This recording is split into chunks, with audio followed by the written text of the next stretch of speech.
الصلاۃ والسلام علیک یا رسول اللہ وعلی آلک واصحابک یا نبی الرحمہ۔ ناگہاں ساکن ہواؤں پر روانی آ گئی اور چمن کے پتے پتے پر جوانی آ گئی۔ آج زانوئے ازل نے صبح پہ انگڑائی لی اور مسکرا کر ایک کرن نے ہاتھ میں شہنائی لی۔ مخزن اسرار قدرت کے امی پیدا ہوئے، غل ہوا دنیا میں ختم المرسلین پیدا ہوئے۔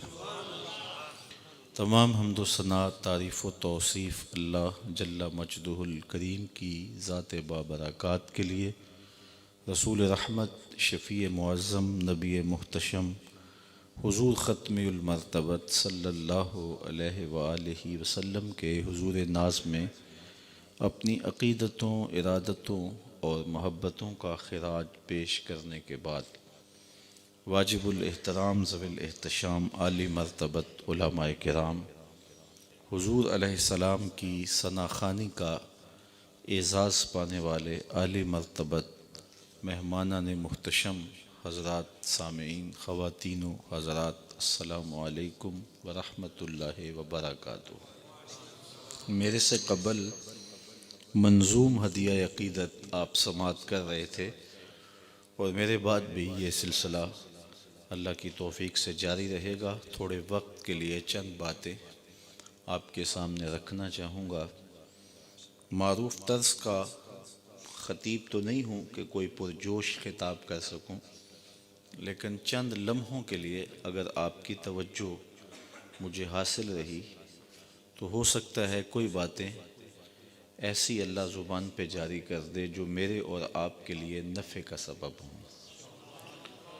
حضور کا ذکر ربیع الاول سے پہلے بھی تھا، اور جب یہ موسم طلوع ہوا ہے تو پھر اس میں بانکپن آ گیا ہے، اور کائنات کا کوئی گوشہ اور کوئی کونا ایسا نہیں ہے جہاں حضور کے ذکر کا چراغاں نہ ہو۔ میرے امام کہتے ہیں، کان جدھر لگائیے تیری ہی داستان ہے۔ اتنا ذکر ہم نے کسی کا ہوتے نہیں دیکھا جتنا میرے حضور کا ہو رہا ہے۔ کائنات کا ہر گوشہ، ہر کونا ذکر رسول سے منور ہے، تابع ہے، اور اہل ایمان حضور کے ذکر سے اپنے قلب کی تسکین کا ساماں کر رہے۔ اور سچی بات یہ ہے کہ حضور کا ذکر سن کر جس شخص کے کلیجے میں ٹھنڈ نہیں پڑتی، اس کے سینے میں دھڑکنے والا دل کسی مومن کا دل ہی نہیں ہے۔ یہ ہو ہی نہیں سکتا کہ حضور کا ذکر ہو اور قلب قرار نہ محسوس کریں۔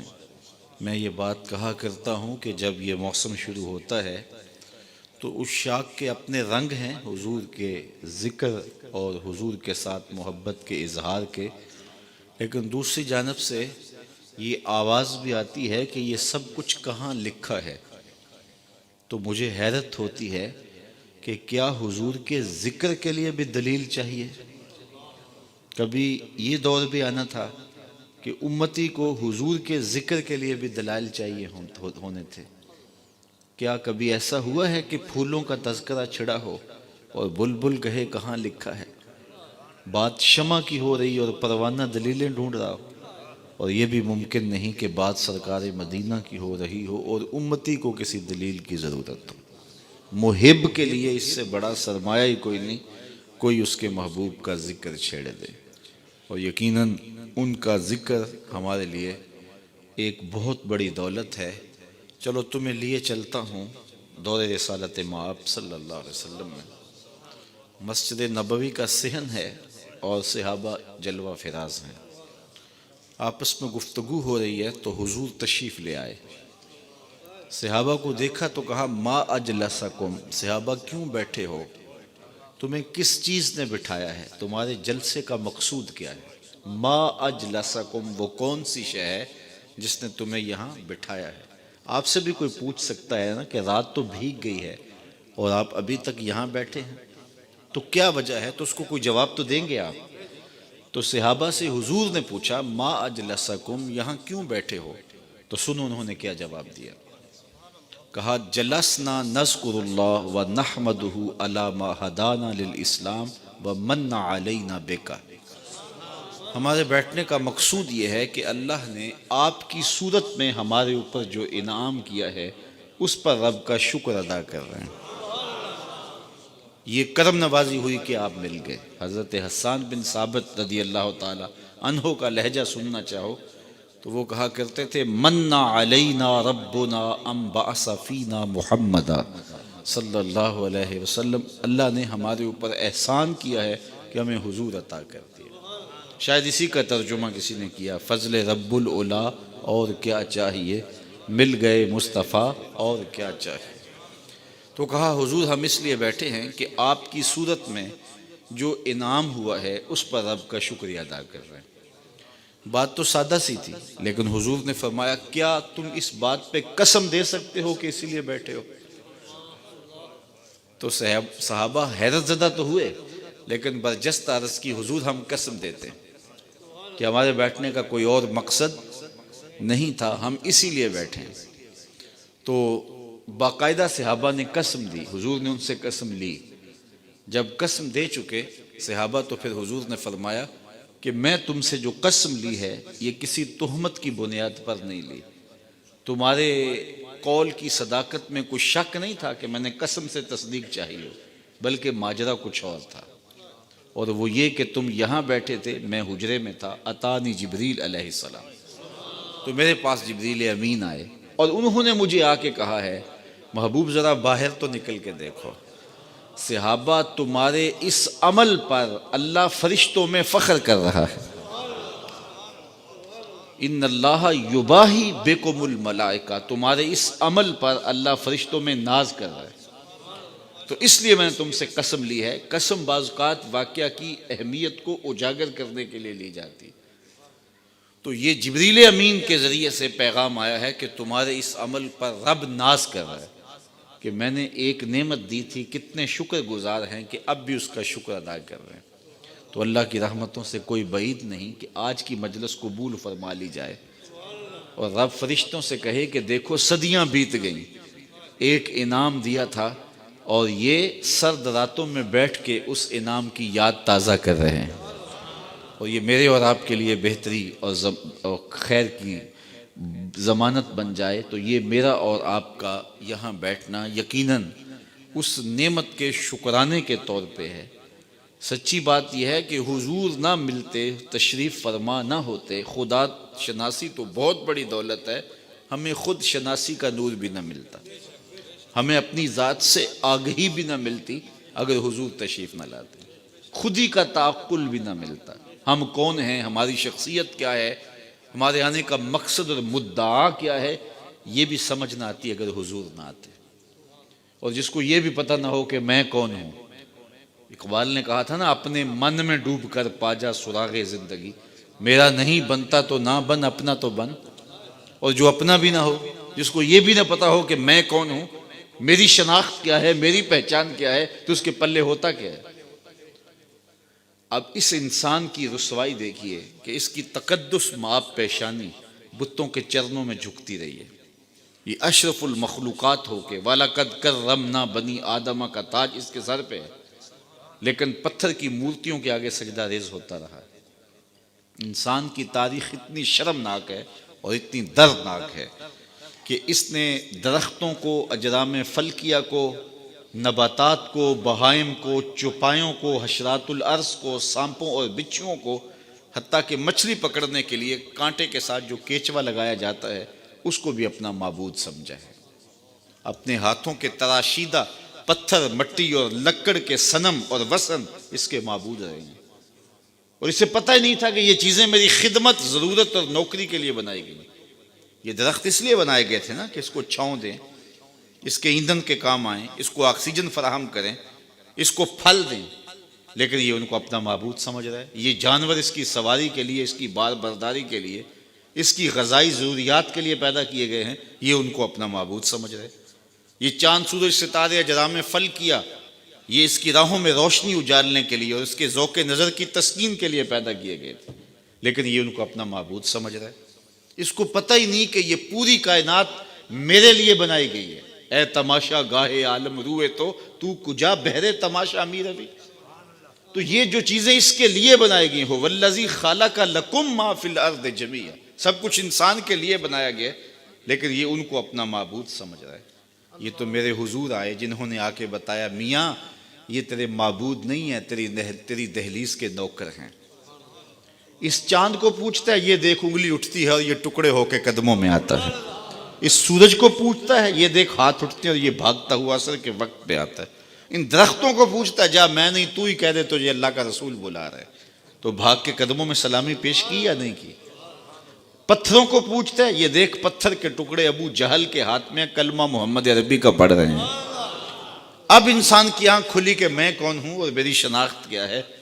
اب اس کا لہجہ تبدیل ہو گیا، فرشتہ کہنے سے میری توقیر گھٹتی ہے، میں مسجود ملائک ہوں، مجھے انسان رہنے دو۔ یہ کہاں لڑک گیا تھا، اور اب اس کی غیرت دیکھیے، اور اب اس کا بانکپن دیکھیے، اسے اب اپنی ذات سے آ گئی ہوئی کہ میں کون ہوں۔ کانپتا ہے دل تیرا اندیشہ طوفان سے کیا، نا خدا تو، بحر تو، کشتی بھی تو، ساحل بھی تو، دیکھ آ کر کوچائے چاکے گرے با میں کبھی، کیس تو، لیلا بھی تو، صحرا بھی تو، محمل بھی تو، آہ کس کی جستجو آوارہ رکھتی ہے تجھے، راہ تو، رہرو بھی تو، رہبر بھی تو، منزل بھی تو، دیکھ آ کر کوچائے چاکے گرے با میں کبھی، کیس تو، لیلا بھی تو، صحرا بھی تو، محمل بھی تو، وائے ناکامی کہ تو محتاج ساکی ہو گیا، میں بھی تو، مینا بھی تو، مستی بھی تو، حاصل بھی تو، بے خبر تو جوہر آئینہ ایام ہے، تو زمانے میں خدا کا آخری پیغام ہے۔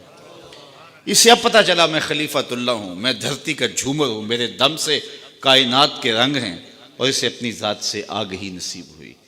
اور جو آج بھی میرے حضور کی چوکھٹ پہ نہیں گیا، آج بھی اندھیروں میں بھٹک رہا ہے، آج بھی ظلمتوں میں دھکے کھا رہا ہے۔ پی ایچ ڈی ڈاکٹر ہے لیکن بت کے آگے ہاتھ جوڑے کھڑا ہے۔ علم کی اتھارٹی ہے، اسے سمجھ نہیں آتی کہ اپنے بدن پہ بیٹھی مکھی تو اڑا نہ سکے، میری ضروریات کا کفیل کیسے ہو سکتا ہے، لیکن ہاتھ جوڑے کھڑا ہے۔ دوسری جانب M B B S doctor ہے اور گائے کے پیشاب کو تبرک سمجھ رہا ہے۔ اس کی طب نے اسے نہیں بتایا کہ اس میں کتنا تعفن ہے، اس میں جراثیم کتنے ہیں، لیکن اس کو تبرک سمجھ رہا ہے۔ میرا تعلق ایک دیہات سے ہے، اور میں نے اپنی مسجد کی ٹوٹیوں پر ایک 7 سال کا بچہ دیکھا جو اپنے پائنچے کو مل مل کے دھو رہا تھا۔ تو میں نے اس کو کہا کہ اتنا زیادہ پانی تم نے کھولا ہے، جھڑکنے کے لہجے میں کہا۔ تو اس نے کہا حضرت میں گلی سے گزر رہا تھا، کسی جانور کے پیشاب کا چھینٹا میرے پائنچے پہ گر گیا اور میں سکول جا رہا ہوں۔ وہ کسی دارالعلوم کا فاضل نہیں تھا کہ جس نے نجاست خفیفہ و غلیظہ کے حکام پڑھے ہوں، سکول کا بچہ تھا، اور پائنچے پہ پڑے ہوئے پیشاب کے چھینٹوں سے اپنے لباس کو مل مل کے دھو رہا ہے۔ تو میں سوچ میں پڑ گیا کہ اس ڈاکٹر کو تو سمجھ نہیں آئی، اس 7 سال کے بچے کو سمجھ آ گئی۔ تو میرے اندر سے آواز آئی، ہے وہ ڈاکٹر لیکن اس کے ہاتھ میں دامن میرے حضور کا نہیں ہے، اور یہ ہے بچہ ماں نے گڑتی میں حضور کا پیار دیا ہے، تقدس روح تک اتر گیا ہے۔ تو اگر روشنی چاہیے، تقدس چاہیے، اجالا چاہیے، زندگی کا حقیقی نور چاہیے، تو وہ آمنہ کے لال کی دہلیز سے نصیب ہوگا۔ تو ہم خود آشنا بھی نہ ہوتے اگر ہمیں حضور کی دہلیز نصیب نہ ہوتی۔ خدا شناسی تو بڑی دور کی بات ہے۔ آج انسانی اقدار کی بات کی جا رہی ہے، مجھے بتاؤ اس سے بڑھ کر کوئی ذلت ہو سکتی تھی کہ سکا باپ اپنی بیٹی کو زندہ درگور کرتا تھا، اور اس پر معاشرہ داد دیتا تھا۔ جرم آج بھی ہوتے ہیں لیکن مجرم گردن جھکا کے چلتا ہے، لیکن وہ کیسا سفاکانہ زمانہ تھا کہ مجرم کو جرم پہ داد ملتی تھی، اور جب وہ اپنی بیٹی کو زندہ درگور کر کے آتا تو معاشرہ اسے تحسین کی نظروں سے دیکھتا۔ اور یہ اتنا بڑا جرم ہے، اللہ قرآن مجید میں ارشاد فرماتا ہے وَإِذَا الْمَوْءُودَةُ سُئِلَتْ بِأَيِّ ذَنبٍ قُتِلَتْ، قیامت کے دن سب سے پہلا فیصلہ قتل کا ہوگا، سب سے پہلا سوال نماز کا ہوگا، اور سب سے پہلا فیصلہ قتل کا ہوگا۔ دوسرے لفظوں میں یہ سمجھ لیں کہ حقوق العباد میں سب سے پہلے قتل کا فیصلہ ہوگا، اور حقوق اللہ میں سب سے پہلا سوال نماز کا ہوگا، اور پھر اس قتل میں بھی سب سے پہلے ان بچیوں کا قتل جو زندہ درگور کی گئی، ان کے ظالم باپ کے ٹہرے میں کھڑے ہوں گے۔ اللہ تعالیٰ ان بچیوں سے پوچھے گا بِأَيِّ ذَنبٍ قُتِلَتْ، کس جرم میں تمہیں قتل کیا گیا؟ اب سوال یہ ہے کہ ان بچیوں کو تو پتہ ہی نہیں کہ ہمیں قتل کیوں کیا گیا. ابھی آنکھ کھلنے نہیں پائی تھی کہ نوچ لی گئی. ابھی شعور سنبھلنے نہیں پایا تھا کہ گلا دبا دیا گیا, مٹی تلے دبا دیا گیا. انہیں تو پتہ ہی نہیں کہ یہ غضب کیوں ڈھایا گیا ہمارے اوپر, ہمارے ظالم ماں باپ نے یہ قہر کیوں توڑا. ان سے کیوں پوچھا جا رہا ہے جن کو پتہ ہی نہیں, اور ظالم باپ کے ٹہرے میں کھڑے ہیں. اور دنیا کا یہ اصول ہے کہ مجرم سے اسباب جرم پوچھے جاتے ہیں, محرکات سے پوچھے جاتے ہیں, صفائی کا موقع بھی دیا جاتا ہے. تو اللہ کی عدالت میں ان مجرموں کو جو کٹہرے میں کھڑے ہیں, پہنچ سے باہر بھی نہیں ہے, ان سے نہیں پوچھا جا رہا, ان بچیوں سے پوچھا جا رہا ہے بے ذنب قتلت. تو یہ سوال اٹھایا مفسرین نے کہ ان بچیوں سے کیوں پوچھا جا رہا ہے, ان کے ظالم باپوں سے کیوں نہیں پوچھا جا رہا. تو جواب یہ دیا کہ بیٹیوں کا قتل اتنا گھنونا جرم ہے کہ اللہ تعالیٰ ان ظالم باپوں سے بات کرنا بھی گوارا نہیں کرتا. وہ اس قابل بھی نہیں ہے کہ ان سے خطاب عتاب بھی کیا جائے. اس لیے کہا ان کو جا رہا ہے اور جھڑکا ان کو جا رہا ہے. تو اتنا بڑا جرم ڈٹائی کے ساتھ ہوتا ہے, فخر کے ساتھ ہوتا ہے, اور معاشرے میں داد ملتی ہے, اور کوئی اس کے راستے میں رکاوٹ ڈالنے والا نہیں ہے. یہ میرے حضور تھے جنہوں نے آ کے کہا بیٹیوں کو قتل کرنے والوں سن لو, میری بیٹی فاطمہ میرے جگر کا ٹکڑا ہے. اس کو صرف ہم کلمہ محبت کے مزاج میں لیتے ہیں, ذرا اس پہلو پہ بھی غور کیجئے. جب بیٹیوں کو زندہ درگور کر کے باپ فخر کرتا ہے, اس زمانے میں یہ کہنا کہ میری بیٹی میرے جگر کا ٹکڑا ہے, یہ کتنی بڑی بات تھی. اور فرمایا جو 2 بہنیں اور 2 بیٹیاں اللہ کی رضا کے لیے تربیت کر کے پروان چڑھا کے ان کا نکاح کر دے, کل قیامت کے دن وہ میرے ساتھ اس طرح ہوگا جس طرح میری یہ 2 انگلیاں ہیں. ایک شخص کھڑا ہوا, حضور اگر کسی کی 2 بیٹیاں نہ ہوں تو ایک ہی بیٹی ہو تو فرمایا اس کو بھی یہ اعزاز ملے گا. تو کہاں بیٹیاں زندہ درگور کی جا رہی ہیں, اور کہا جس کی ایک بیٹی ہے وہ آرزو کر رہا ہے کاش کہ میری بھی 2 بیٹیاں ہوتی. یہ تھی تبدیلی, یہ تھا حضور کا لایا ہوا دین. میں وہاں گجرانوالہ مارکیٹ میں گزر رہا تھا تو میں ایک بوڑھے شخص کو دیکھا کہ اس نے اپنی کمر پہ بوریاں لادی تھیں اور چل رہا تھا. میری شناسائی تھی تو میں نے روک کے پوچھا کہ آپ اس بڑھاپے میں کام چھوڑ کیوں نہیں دیتے. تو اس کی آنکھوں میں نمی آ گئی اور ایسے اس نے انگلی اٹھائی, اور آج تک وہ اس کا انداز مجھے بھولتا نہیں ہے. اس نے کہا کہ جناب میری ایک بیٹی رہتی ہے جس کی میں نے ابھی شادی کرنی ہے. تو میں سوچنے لگا کہ یہ باپ تو زندہ درگور کرتا تھا, اور آج یہ بڑھاپے کے باوجود اپنی کمر پہ بوریاں لاد رہا ہے کہ میں نے بیٹی کی شادی کرنی تھی. یہ بھائی تو قتل کر دیتا تھا کل میرا کوئی بہنوئی نہ کہلائے, اور آج وہ فیکٹری میں اوور ٹائم لگا رہا ہے, پردیس کاٹ رہا ہے, دکھ برداشت کر رہا ہے, میں بہنوں کے ہاتھ پیلے کرنے ہیں. تو ان کے سینے میں یہ پیار کس نے لکھ دیا؟ جواب ایک ہی آئے گا, میلاد والے نبی نے. اب کوئی شخص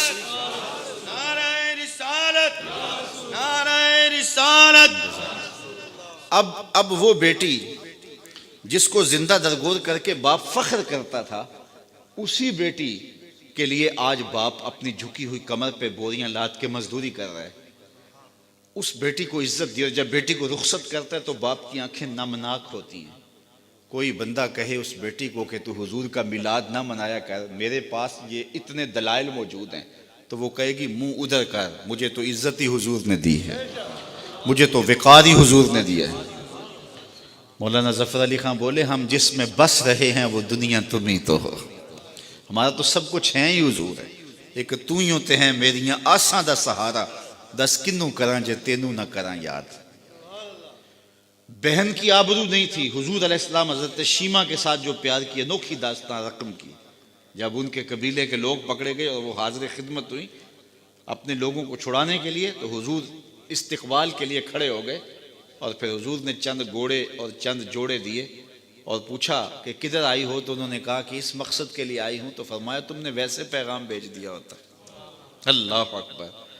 تو یہ تھا حضور کا دیا ہوا دین. ستیلی ماں تو ترکے میں بٹتی تھی, یہ تو سارے جانتے ہیں, لیکن تاریخ عرب ہے کہ سکے 3 بھائیوں نے اپنی سکی ماں کو 900 دراہم میں فروخت کر کے 300 درہم بانٹے تھے. یہ تاریخ ہے. لیکن میرے حضور نے جنت کھینچ کے ماں کے قدموں تلے رکھ دی. سارا وقار یہاں ہے, ساری عزتیں یہی ہیں. ماں باپ کی رضا میں اللہ کی رضا چھپا دی، ماں کی ناراضگی میں اللہ کی ناراضگی رکھ دی۔ پھر خود عملاً حضور نے اپنی ماں کا ذکر کیا۔ ایک دن حضور مسجد نبوی میں تشریف لائے، تا حد نظر صحابہ تھے، تو جو ہی حضور مصلی پہ آئے، عشاء کا وقت تھا، تو ادب سے کھڑے ہو گئے، بس آنکھیں نمناک ہو گئیں، اور حضور علیہ السلام نے ایک ٹھنڈی آہ بھری اور روتے ہوئے کہا، کاش آج میری ماں زندہ ہوتی۔ انسان نے دکھوں کا دور دیکھا ہو، بعد میں خوشحالیاں مل جائیں تو انسان آرزو کرتا ہے کہ میں نے دکھوں کا دور دیکھا اور میرے ماں باپ نے وہ زمانہ دیکھا، آج اگر میرے ماں باپ زندہ ہوتے تو میرے آنگن میں بہاریں بھی دیکھتے۔ تو وہ آرزو کرتا ہے، وہ تمنا کرتا ہے۔ تو حضور جب پیدا ہوئے تھے تو باپ کا سایہ سر پہ نہیں تھا، 6 سال کی عمر تھی، ابوا کی ریت کے ٹیلے تھے۔ سیدہ آمنہ کو سخت بخار ہو گیا، ام ایمن کو بلا کے کہا، میرے اس بیٹے کو بحفاظت امیر قریش عبد المطلب تک پہنچا دینا، مجھے لگتا ہے میرا بخار جان لیوا ثابت ہوگا۔ پھر حضور سے کچھ باتیں کرنا چاہی، لیکن ضبط کے بندھن ٹوٹ گئے، حضرت آمنہ کوئی باتیں نہ کر سکیں۔ جو چند باتیں کی ابن حشام نے سیرت النبویہ کے اندر لکھی ہیں، کہا، بیٹا ہر نئی چیز نے پرانا ہو جانا ہے، ہر باقی نے فنا ہو جانا ہے، میں بھی جا رہی ہوں، وَذِكْرَ باق وَوَلَدْتُ طُہْرًا، لیکن میرا ذکر نہیں مٹے گا، اس لیے کہ تیرے جیسا ستھرا بیٹا چھوڑ کے جا رہی ہوں۔ جن ماؤں کے بیٹے اتنے اچھے ہوں، ان ماؤں کا ذکر نہیں مٹا کرتا۔ یہ آخری لفظ تھے سیدہ آمنہ کے کہ وصال ہو گیا۔ حضور ماں سے لپٹ گئے، امی آپ آگے بولتی نہیں، لیکن خاموش ہو گیا تھا چمن بولتا۔ پھر ماں کی وہیں تدفین کی اور پتھر کے چھوٹے چھوٹے ٹکڑے قبر پہ رکھے۔ تجھے کن پھولوں میں ہم کفن دیں، تو جدا ہی ایسے موسموں میں ہوا جب درختوں کے ہاتھ پھولوں سے خالی تھے۔ آج مدینے میں حضور کی ماں کا انتقال ہوتا، فرشتے جنت سے پھول لے کے آتے، کتنے صحابہ جنازے میں ہوتے، لیکن 6 سال کی عمر، خیر حضور مکے چلے گئے، پھر وقت گزرے، لیل و نہار کروٹیں بدلتے رہے، پھر طائف کے بازار بھی آئے، مکی کی گلیاں بھی آئیں، پھر آج حضور مدینے ہجرت کر کے آئے ہیں تو ادب کی آیتیں اتر گئی ہیں، خبردار میرے نبی کی آواز سے آواز بھی اونچی نہ ہونے پائے۔ میرے نبی سے بات کرنی ہے تو پہلے گھر جاؤ، صدقہ لو، پھر فقیر ڈھونڈو، پھر خیرات کرو، پھر میرے نبی کی چوکھٹ پہ آؤ، تمہیں پتہ چلے کتنی اونچی بارگاہ میں آ رہے ہیں۔ حضور تشریف لائے، صحابہ ادب سے کھڑے ہو گئے، نظر پلٹ کے ابواب میں چلی گئی، کہا، لو ادرکت والدی او احدہما، کاش آج میرے ماں باپ زندہ ہوتے، یا کم از کم میری ماں زندہ ہوتی، وانا اصلی صلاۃ العشاء، اور میں لوگوں کو نماز عشاء پڑھا رہا ہوتا، واقرأ فیہا بفاتحۃ الکتاب، اور اس میں سورہ فاتحہ کی تلاوت چل رہی ہوتی، پھر میری ماں کو میرے ساتھ کوئی کام یاد آ جاتا، دروازے پر آتی، چلمن سرکاتی اور میٹھے اور مد بھرے لہجے میں مجھے بیٹا کہہ کے آواز دیتی۔ فرمائے، لوگوں میں نماز چھوڑ کے پہلے ماں کی بات سن لیتا۔ کہاں ماں بکتی ہے، کہاں ماں کے قدموں تلے جنت بچھا دے۔ آج بیوی کے حقوق کی بات ہوتی ہے اور دنیا کہتی ہے کہ ہم نے خواتین کو حقوق دیے ہیں۔ میں کہتا ہوں کائنات میں اس کی کوئی دوسری مثال لا کے دکھاؤ۔ جب حضرت خدیجۃ الکبریٰ کا آخری وقت آیا، انہوں نے حضرت سیدہ فاطمہ سے کہا، جاؤ اپنے باپ سے چادر رحمت مانگ کے لاؤ۔ وہ حاضر خدمت ہوئیں، تو حضور نے فرمایا کہ فاطمہ اپنی ماں سے پوچھو چادر کیا کرنی ہے۔ تو وہ پوچھنے آئیں تو حضور بھی پیچھے آ گئے۔ تو سیدہ خدیجہ رضی اللہ تعالیٰ عنہ نے کہا، حضور میرے بدن پر بخار کی جو حالت ہے، مجھے لگتا ہے یہ بخار جان لیوا ثابت ہوگا، میں نے چادر اس لیے منگوائی ہے کہ اس چادر سے مجھے کفن دیا جائے۔ اندھیروں میں بیٹھ کے عقیدے نہ بنایا کرو، عقیدے وہی رکھا کرو جو نبی کے گھر والوں کے۔ سیدہ آمنہ کا عقیدہ یہ ہے کہ حضور کے بدن سے چھوئی ہوئی چادر کفن کے لیے مل جائے تو بخشش کی ضمانت ہے۔ تو کہا، حضور میں چادر اس لیے مانگی، حضرت خدیجہ نے کہا اس لیے کہ اس چادر سے مجھے کفن دیا جائے۔ خیر حضور علیہ السلام کی آنکھوں میں آنسو آ گئے، اور حضور نے جو جملے کہے، کائنات کی تاریخ میں ایسے جملے نہیں ملیں گے آپ کو۔ فرمایا، خدیجہ تو نے چادر مانگی ہے، لو اردت جلدی لا آتیتک، اگر تو میری جلد بھی مانگتی وہ بھی اتار کے دے دیتا۔ کوئی لاؤ تو صحیح ایسی مثال۔ ام المومنین سیدہ عائشہ رضی اللہ تعالیٰ عنہ فرماتی ہیں، میں حضور گھر تشریف لائے اور میں آب خورے میں پانی لے رہی تھی، حضور نے مجھے کہا، عائشہ تھوڑا سا پانی میرے لیے بھی چھوڑنا۔ میں نے چھوڑ دیا تو حضور نے میرے ہاتھ سے پیالہ لیا، پھر پینے سے پہلے رک گئے اور مجھ سے مخاطبہ کرتے ہوئے فرمایا، عائشہ ذرا بتانا تم نے ہونٹ کہاں لگائے تھے، مجھے بتاؤ، اگر شوہر کا رویہ بیوی کے ساتھ یہ ہوگا تو گھر جنت کا ٹکڑا نہیں بن جائے گا؟ تو کوئی لاؤ تو صحیح ایسی مثال۔ کسی زمانے میں ایک غیر مسلم نے اسلام قبول کیا تو اسے پوچھا گیا کہ اسلام کی کس قدر نے تجھے متاثر کیا ہے؟ تو وہ بولا کہ سیرت کا صرف ایک واقعہ میری ہدایت کا سبب بن گیا۔ کیا ہوا؟ کہا مجلس رسول صلی اللہ علیہ وسلم لگی تھی، لوگوں کا ہجوم تھا، ایک شخص نے عرض کی حضور میرے لیے دعا کر دیجئے، میرا بچہ کئی دنوں سے گم ہے، مل نہیں رہا، مل جائے۔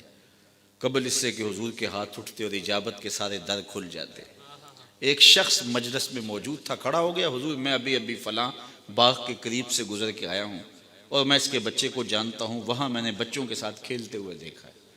باپ نے جب سنا کہ میرا بچہ فلاں باغ میں ہے تو اس نے دوڑ لگا دی، فرمایا اسے بلاؤ۔ بلایا گیا، بہت جلدی ہے؟ جی حضور آپ جانتے ہیں ایک باپ کے جذبات کیا ہوتے ہیں۔ کہا اچھی طرح آگاہ ہوں، لیکن تمہیں بلایا ہے تو بلانے کا بھی ایک مقصد تھا۔ جی حضور ارشاد فرمائیے۔ فرمایا جب باغ جاؤ بچوں کے ساتھ اپنے بچے کو کھیلتا ہوا دیکھ لو تو بیٹا بیٹا کہہ کے آوازیں نہ دینے لگ جانا، جو نام رکھا ہے اس نام سے پکارنا۔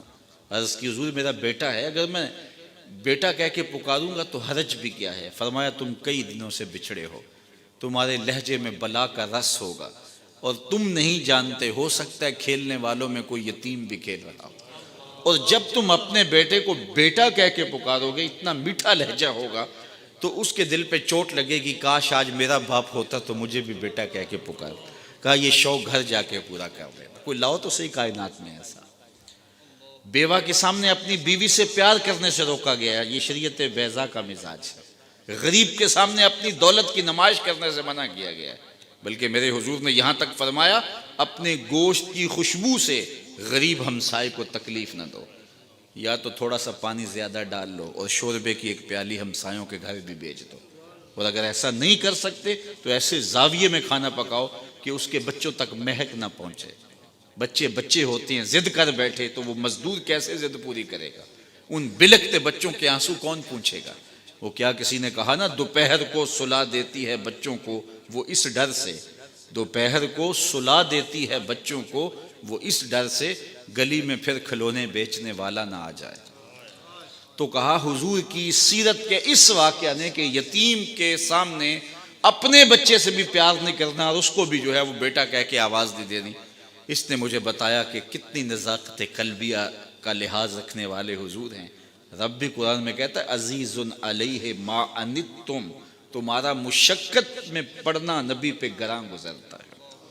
اتنے لطیف جذبات کے مالک ہیں، کوئی لاؤ تو صحیح۔ لو تدخلوا شوکۃ فی رجل احدکم لوجدت علمھا، اے امتی تیرے پاؤں میں کانٹا چبھے تو تکلیف مجھے ہوتی ہے، مبتلائے درد ہو کوئی عضو روتی ہے آنکھ، کس قدر ہم درد سارے جسم کی ہوتی ہے آنکھ۔